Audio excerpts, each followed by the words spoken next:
enough to be able to see the hands. So hi, my name is Schuyler Bright, and I am a certified yoga therapist and yoga teacher, massage therapist, and Ayurvedic specialist, clinical Ayurvedic specialist. If you haven't heard of that, that's yoga's sister science, and also a domestic violence sexual assault counselor. So that's rather specific, but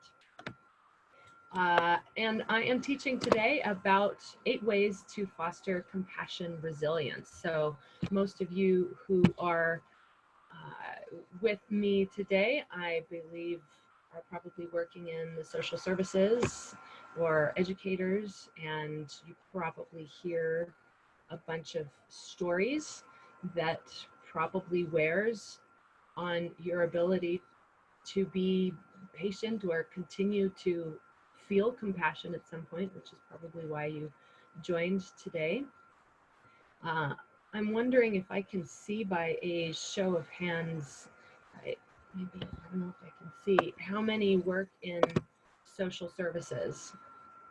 Is there a way to raise hands? Okay. And how many are educators? Okay. And hi, Rhonda. I'm gonna mute everybody, and more people coming on. Welcome, everybody. I just introduced myself, Schuyler Bright, again, and I'm gonna keep going.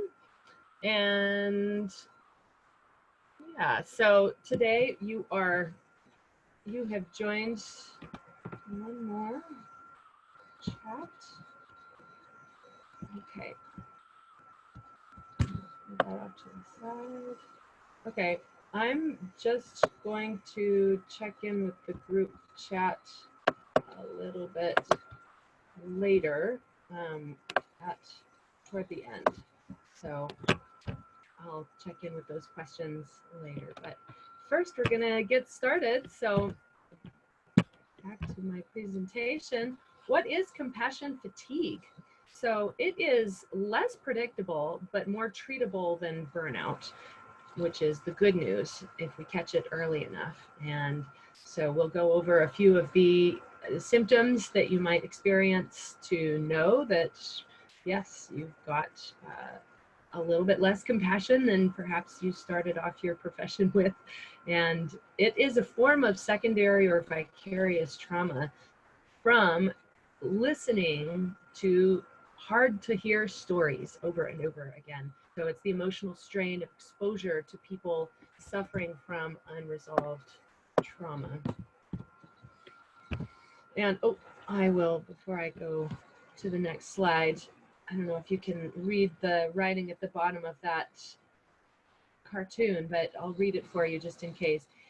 These 2 men are walking past a homeless man saying, "Here I was all this time worrying that maybe I'm a selfish person, and now it turns out I'm suffering from compassion fatigue." So that's not actually the way. Not a good excuse to walk past a homeless person necessarily, but we all have to do it at some point, I suppose. So some signs and symptoms might be dreading work or caring for another, feeling guilty about that, a diminished sense of fulfillment, less interest in client stories. That would be the most common tipping point. Beyond that, we might experience some feelings of anger, irritability, anxiety, depression as it gets a little bit more developed. No patience or lack of motivation, fighting with our partners or intimate partners at home. Hypersensitivity or complete insensitivity to emotions, our own or others. Headaches, trouble sleeping, weight loss, weight gain as well, can come with challenged decision making, such as our balance that we keep between work and home, which can affect our libido and addictive behavior as well. So, and then I don't know if you can all see this little cartoon on this page. I was going to ask how working with a severely limited staff was, but I think I can already guess. Anybody experience that? How many days a week do you experience that? Right. So first suggestion and to hi Leslie. I think I've muted everybody. But you can unmute yourself if you do have a question, but I invite you to use the group chat and I will get to questions at the end. So first, you are probably already scanning this active, negative coping skills and then the inner box. So don't click here for loss of control. That's not going to get you anywhere, but that would lead to this box on the right, that I just want to forget everything box in a bottle. and that is what can happen if we are not able to use those either negative coping or more positively the active and positive coping strategies. So the idea is that we practice what is easily accessible, like starting today, one active or positive coping strategy that we start on a daily basis, 2 minutes a day, right? We can't make to the day. Everybody can find 2 minutes a day. If it's at a regular time, then it's easy enough to be able to do, especially if you have a post-it note, say by your bed, to remind you to start your breathing deeply exercises in the morning or whatever you decide to do. And so as we're going through these ideas, I'd just like to invite you to pick one thing that you can commit to at the end of this and then write it down on a post-it note somewhere near where you're going to be when you have the idea to do it, to make it a regular thing. Maybe it's at your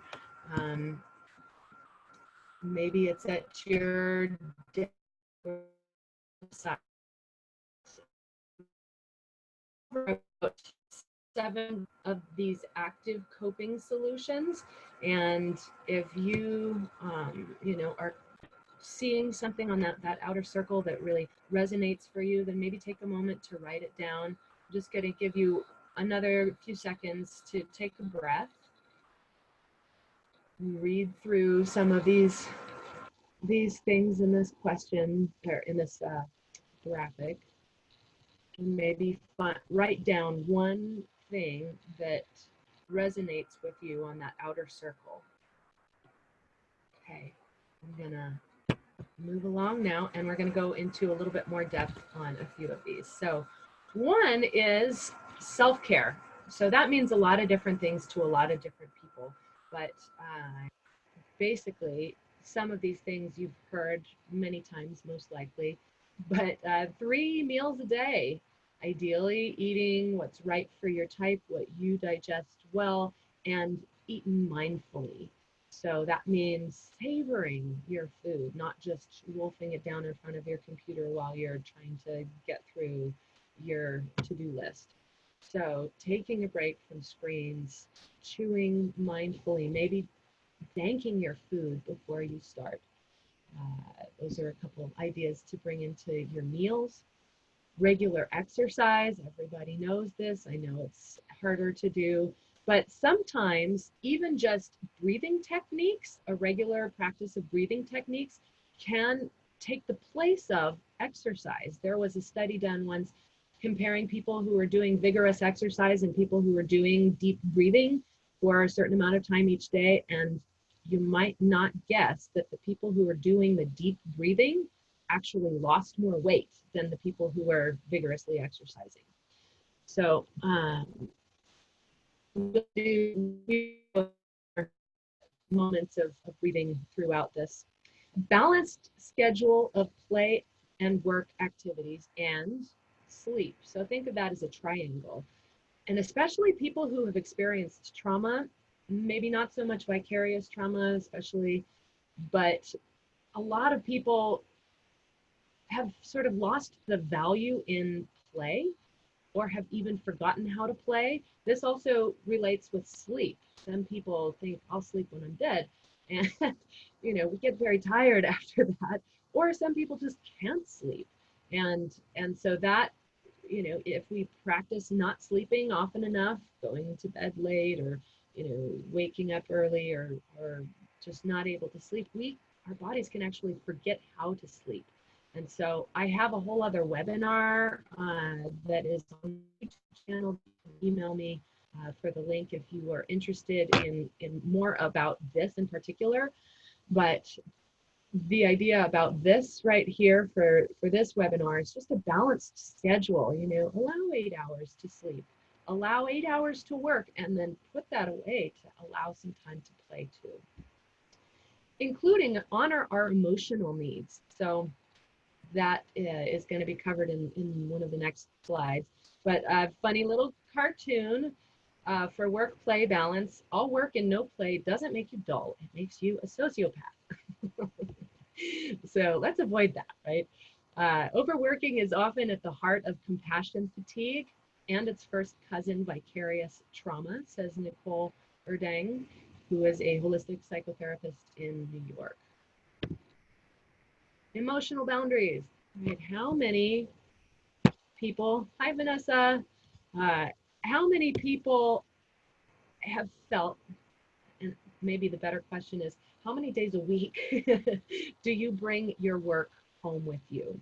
So if you find yourself at home thinking about your clients, which is probably inevitable at some point, this might apply to you. So we might begin to engage in a daily ritual of letting go. And one way to do that is, so when we are consciously breathing, we are not in the future, we are not in the past, we're not judging something that already happened, we are not worrying about something in the future. Take a breath with me right now. When we are consciously breathing, we are uniting the hemispheres of our brain into the present moment, and very often bringing awareness to what is happening inside our own body in this moment. So that can be, and even after teaching mindfulness and mindful movement and self-care for 20 years, I still catch myself not breathing. So, it bears repeating, maybe even with a post-it note by your desk. Breathe. Maybe make it colorful so you don't just glaze right past it. But there are other daily rituals of letting go. I'm also a body worker, and so it's really important for me between clients to go outside and put my hands on the earth and just consciously release the energy of whoever I just touched. And you don't have to physically touch someone to take on someone's stuff. But to take a moment to just go outside, put your hands on the ground. Maybe it looks weird for other people, if you care, but just consciously send whatever you might have taken on from whoever you just worked with, and just give it back to Mother Earth. I mean, she is the mistress recycler, and everything, that is waste to us is growth for someone else, some other, in some other dimension. So don't feel like you're weighing her down necessarily by doing that. The other thing is just to be aware of how well you keep your sense of center or spine during an act or day of giving, or 5 to 7 days a week, depending on how often, how much you work. Or if you're a parent or caring for a parent, caregiver at home, that can be really, really tough to keep our emotional center and not keep giving even when we're on empty. So I'm going to move on to the next slide. Engage in hobbies. Now this, I don't have any words besides this beautiful image. It can be puzzle making, it can be gardening, it could be snowboarding. We all have, hopefully, something that you enjoy. But like I said a couple slides ago, it's really easy to forget to play, forget to prioritize play, forget to, or just not value it, because it's maybe not productive. But as I said on the radio yesterday, if you value the and more that you bring to every, and presence, availability that you bring to every client or person that you love, then play becomes a little bit more important. So reducing work stress while we're at work, plan and prioritize. We want to get out of our chair, stretch, and breathe on our breaks. So at this moment, I invite you to step out of your chair just for a minute. And I don't know if you can see me here, but feel welcome. You don't have to, but if you want, just stand up and maybe take a few breaths. Maybe you want to just stretch your neck. You can do that in your chair too. Maybe you want to lift your arms up. Stretch out the side, body just a little bit, reach to one side, other side. Maybe rotate your wrists, especially if you work in a chair a lot. You can maybe place your hands together and imagine squishing a bug or a pancake or something and just gently press. That really stretches the muscles between the radius and ulna in the forearms. And maybe a little shake there. If you're standing, maybe try 1 foot forward, 1 foot back, and then switch the other foot forward, another foot back to stretch out the front of our hips, which connects also to the psoas muscle, which is a deep muscle that holds on to trauma really well and gets shorter when we sit for long periods of time. So, and that also can help stretch the calf, the ankle, and foot. So who feels worse? Hopefully just that little break of, less than a minute helps you feel just a little better right now. And when you're focusing, not on your breaks, try to limit interruptions. Practice single tasking. Another word for that is mindfulness. So, a lot of people, I think our whole culture really has sort of made glorified multitasking, but I think that has led to a lot of people feeling like that nurse in that original cartoon, just really frazzled at the end of the day. So I invite you to just practice single tasking more often. Get it done, move on to the next thing. Ask for help when you need it. Focus on what you can control. There's so much that we cannot control. Everything on the news, right? Who isn't stressed out listening to the news? And instead, while you're working, listen to soothing music if you can, if it's not a huge bother to your neighbor at work. And using an aromatherapy vaporizer, as you see in the picture here. There's all sorts of vaporizers, should be available for about $20 or, give or take. You could get a more expensive one that might last longer, but they call it community immunity, because especially if your doors are closed all winter long or all summer long, keeping the air conditioner or heater on, the air dies essentially. It's not nourishing anymore.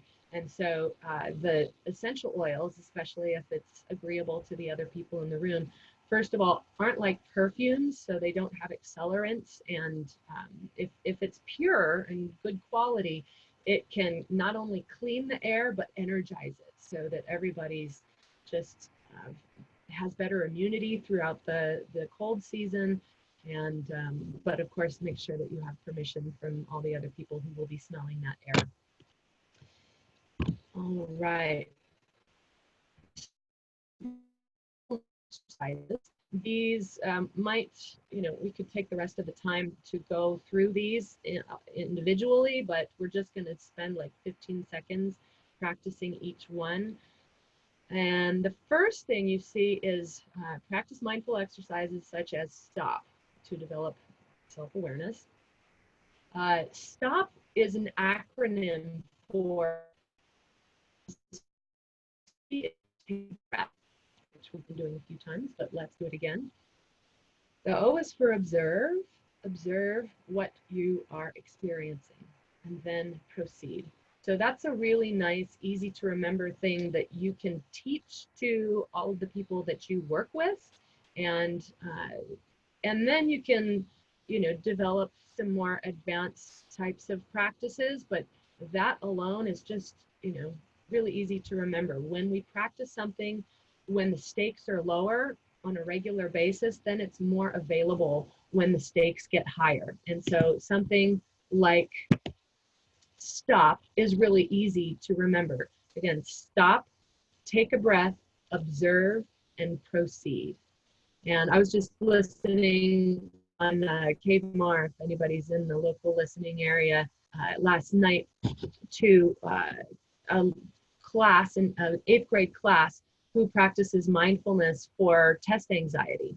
And they were talking about how helpful the stop activity was in particular. So, and a few more advanced labeling practices are what I have here. And so one of them, we're just going to go about 15 seconds labeling pleasant, neutral, and unpleasant feelings or thoughts. Should be pretty easy to classify each of those. What's pleasant, what's unpleasant, what's neutral might be a little different. Perhaps noticing a part of your body that just doesn't feel anything, that would be neutral. Or circumstances are neutral, like you might feel the pleasantness in your belly from a nice breakfast, but the neutral thought would be, I had breakfast. So just whatever arises in the next 15 seconds, I invite you to label pleasant, neutral, or unpleasant. So feel free to close your eyes, open them, whatever works for you, and just observe your breath and label.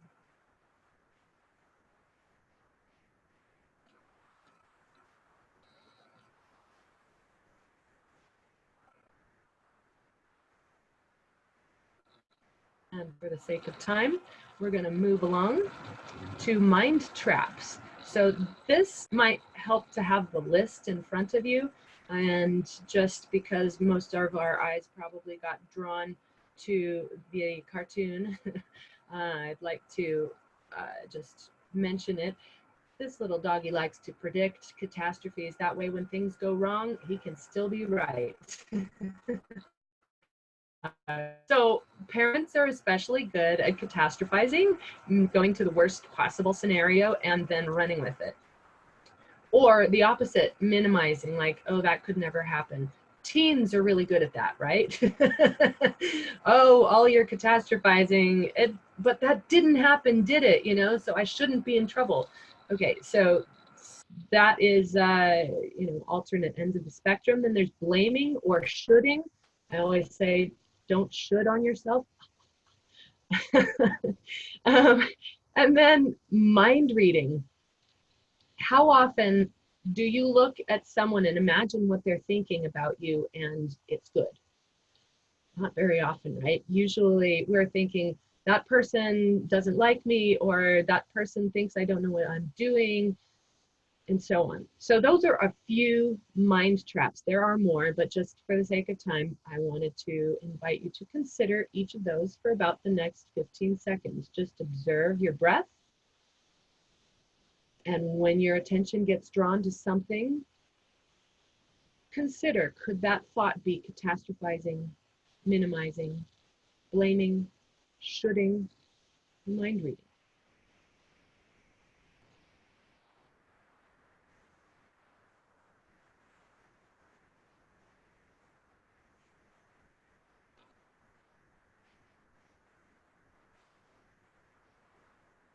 And another exercise could be labeling emotional qualities. This is really important.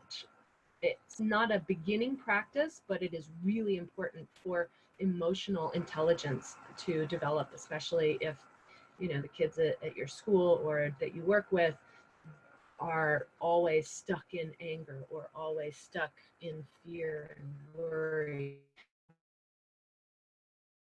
Mindfulness through breath, remember that helps us bring awareness to the present moment.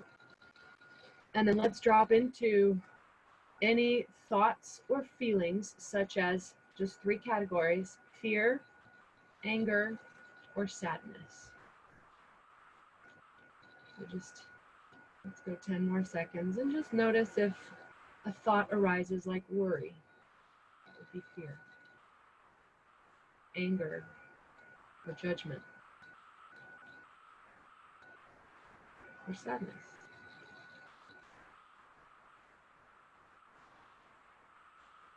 Doing it in such short increments might be challenging, but we are down to the last 3 minutes, so I want to keep moving. Also, qualities in the physical body, such as I'm just going to read these qualities, and I just invite you to do a body scan, concentrating on your breath, and observe if there's any areas of your body that experience any of the words that I speak. And this is really important. It's called body scan, really important to help when people are triggered, to bring them back to the present moment. So inviting them to, or just yourself to observe, are you experiencing heat or coolness anywhere? Moisture, dryness, heavy, light, hard, soft, sharp or dull, in particular around pain, cloudy, clear, especially in the mind, expanding or contracting. So the last graphic here is that these practices ideally help to connect the head and heart, the brain and the heart, and in alignment with, our whole spine, all the way down to our root and in connection with the ground.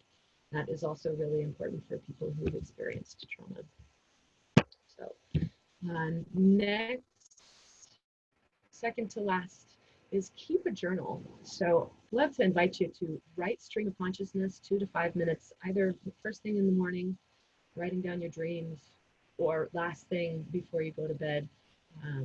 It's a really great way, especially if you have trouble sleeping, to just pull everything out of your brain that has happened today and keep it from running around in circles that might keep you awake at night, and just channel it out through your arm, through your pen, onto the page. And another great thing is to write a gratitude list. When you're in your gratitude in your heart, it is really hard to step off into a bad day. And then third, if you are, I'm outing myself here, if you have ever been to AA, you may be familiar with this, writing about your resentments and why it upsets you. Like, get it out. That person is the meanest, rudest, blank ever, because I'm afraid that blah, blah, blah. And then the fear that drives that blah, blah, blah, until you reach the bottom. So just for example, I am resentful to my husband for not listening to me because I am afraid that I'm going to get frustrated with him enough that eventually I'm going to leave him and then I'm going to end up dying alone. Okay, so that's a really quick progression down to the bottom, but it might be helpful to explore the fears beneath our resentments. And if you have a connection with the higher power, to write at the end of that stream, or the bottom of that list, I ask for the knowledge of spirit, or whoever that higher power is to you, the will of that entity, and the power to carry it out, because we only have so much control, right?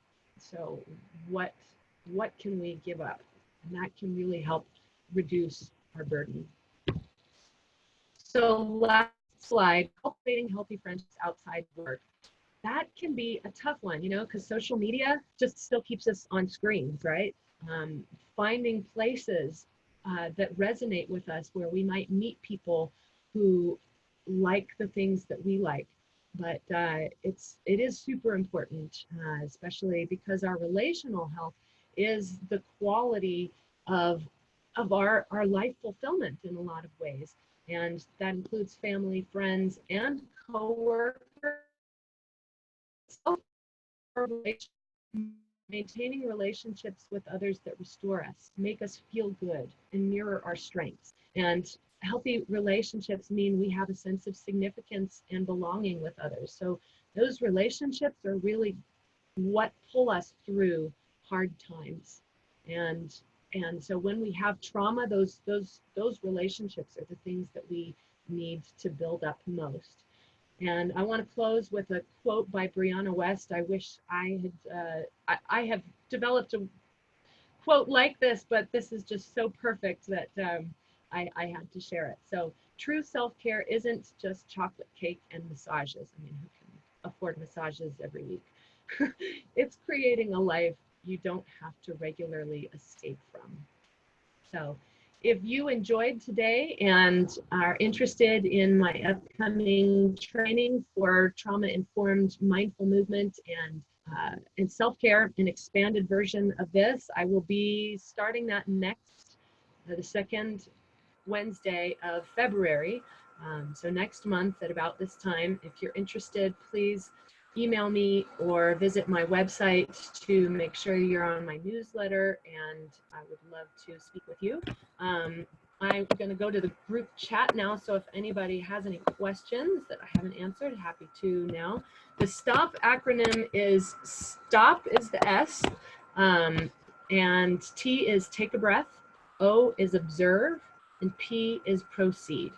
Just a nice way to remind ourselves to, you know, take a breath, observe before making a decision, before responding or reacting to a particular experience. So does anybody else have any other questions?